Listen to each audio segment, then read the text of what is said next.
Hey everyone, it's Cradiac. Doing another farming tutorial for you. This one's going to be the famous Raptor farm that is right outside of Radisson and Riven Earth. It's one of the most popular farming builds, or farms I'd say. You can get a lot of unidentified golds really fast, plus there's some lock chests that have a small chance of getting some pretty decent weapons, as well as the boss, the Heckoff Broodmother, can have a rare chance at a pretty decent drops on some weapons as well. So it's a very good farm. It's really easy. You can do it in about a minute. Equipment doesn't really matter too much. There's a bunch of different professions that do it. I'm going to be displaying two today, the warrior and as well as the dervish. They both are kind of using the same concept.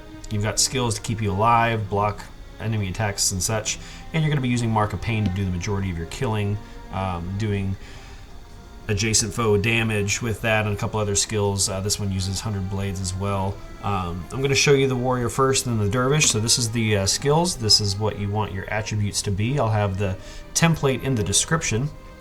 And both builds are going to use a hero paragon with a bunch of support skills to give you, basically keep you alive while you're running around the cave, aggroing all of the raptors up.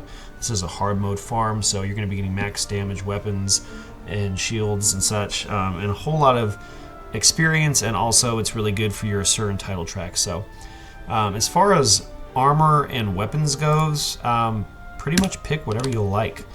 You know, as long as you've got max damage weapons and shield, and as long as you have max armor, what you have on that armor, not so much important.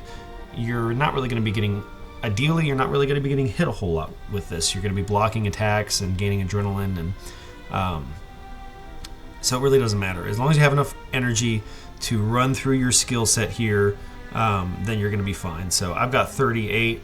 If you have an Asuran title that you can display, that's going to help. I've got that extra 15 energy with that, so just make sure that you have enough energy to get through your skills whenever you're spamming them, and you'll pretty much be okay. Between the two of them, I think that the dervish is a little bit easier. It seems like you have a little bit more time, wiggle room whenever you're gathering all the enemies. You got to be a little more careful with your warrior. So I'll go ahead and show the build off, and we will see what we see. Usually like to use the running skill to get out there just a little bit faster. What's your problem? And once you get to the mouth of the cave, you're going to be having your hero. Right now you see I've got all these skills except for this one right here. They are all disabled. That way I can control when he casts them. You have to target yourself for one or two of these, so make sure you target yourself. And then cast everything. Flag your hero out to his death so he doesn't steal any of your drops. And then go ahead and cast your first Mark of Pain. You've got to cast at least 2 in order to take down the boss and the raptors. And it has to be on 2 different raptors. So I usually just press tab once I cast the first one. That way I know I don't cast it on the same one twice. And if your runs out before you got everybody, make sure you use your secondary run skill. And just go on down your line, cast everything, and watch the magic happen. Easy as that. So, like I said, it's very, very quick. It's a very efficient build. Make sure that you check for your lock chests. There's one that sometimes spawns in the cave and one that spawns outside of it. Also, I forgot to mention this earlier, but if you notice, whenever I resigned, I went right back to the exit. In order to do that, the first time that you go out, you just want to turn around and go right back in, and then come back out again. And then every time you do resign, it's going to put you right at the exit instead of in a random place inside. So that's something that's kind of nice. Adds, it reduces, it saves quite a bit of time if you're doing this over and over again. This farm is also really good for holiday items.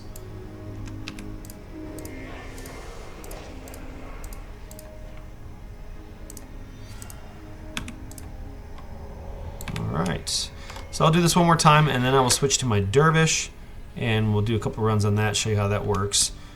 Make sure that you don't get stuck whenever you're going around all these rocks and everything. It can be easy to get stuck sometimes, and that'll end your run.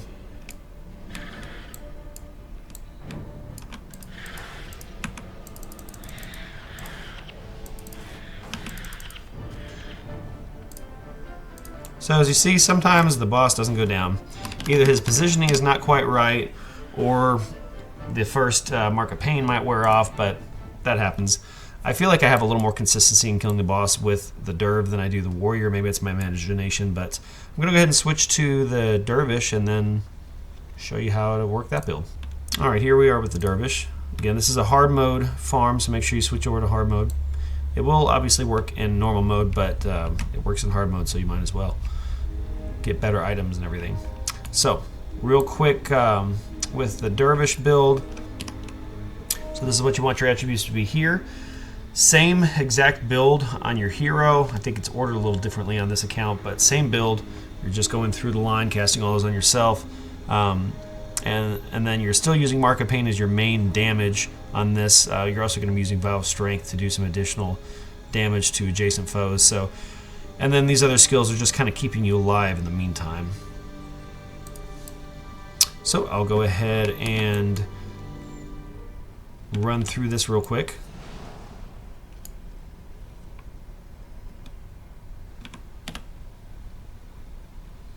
And again, just going back and forth that like I just did, that just makes it so you have a predictable spot that you spawn whenever you resign. Save a little bit of time. Make sure you self-target when you cast all your stuff.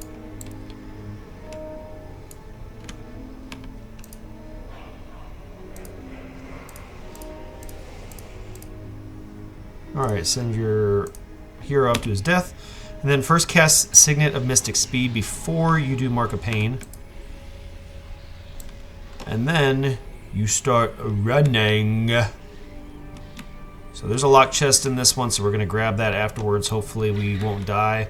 Sometimes leftover Raptor will kill you before you can get to it.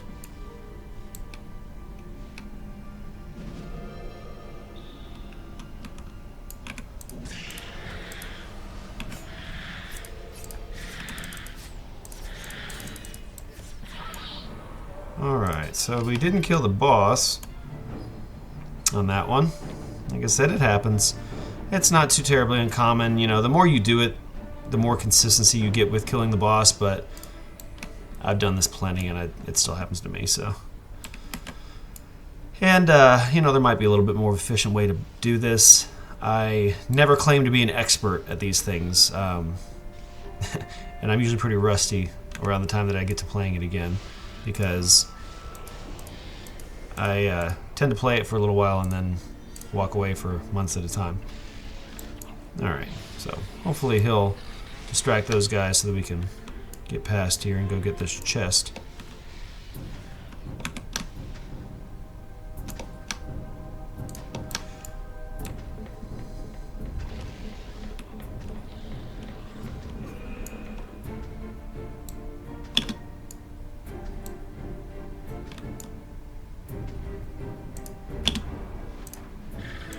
Alright, nothing great there, but you can get some pretty cool stuff out of those chests, so it's always worth checking out. A fun story that's happened very recently. I had, I believe it was a clockwork staff. Or was there a clockwork staff? Maybe it was hourglass. It was an hourglass staff. So there was an hourglass staff that I had gotten, I think, from the Rekoff Broodmother, and I didn't realize that it was worth very much. Apparently they sell for about 40 ecto right now. It was a require 9, it might have been communing, I'm not sure. But at any rate, it was worth quite a bit, and I sold this to somebody whenever I was selling all my unidentifieds. I was selling them 7 unidentifieds for 5K, so he got it very cheap. But he was a nice guy, and he was like, hey, 5 minutes after I bought this from you, for pennies on the dollar, I sold it for 40 ecto, so he gave me 10 ecto as I don't know, consolation prize, I guess. So that was nice of him. But yeah, you can get some pretty good stuff out of the chest and off of the boss in this, so definitely make sure that you keep an eye out for what you have. A lot of the stuff is not worth very much, but there are some things that are worth quite a bit. Alright, so we did take the boss down this time. So you can get sometimes 0 gold weapons, sometimes you can get 4 or 5 in one run.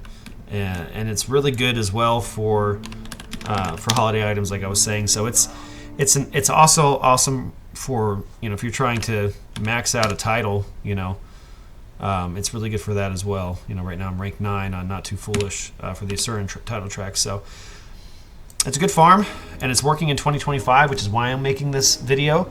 You know, there are plenty of other videos out there that are showcasing different ways to do this farm. This is the way I like to do it. It works in 2025, which is great. Some of the other ones that are out there don't work anymore. And if you don't fancy doing this with a dervish or a warrior, just try to research and see if there's something for the profession that you like. They have adapted this to a lot of different professions, so there's a good chance that if you want to do it with another one, that there's one out there. So appreciate you watching the video. I hope you all have a wonderful day, and I will see you next time.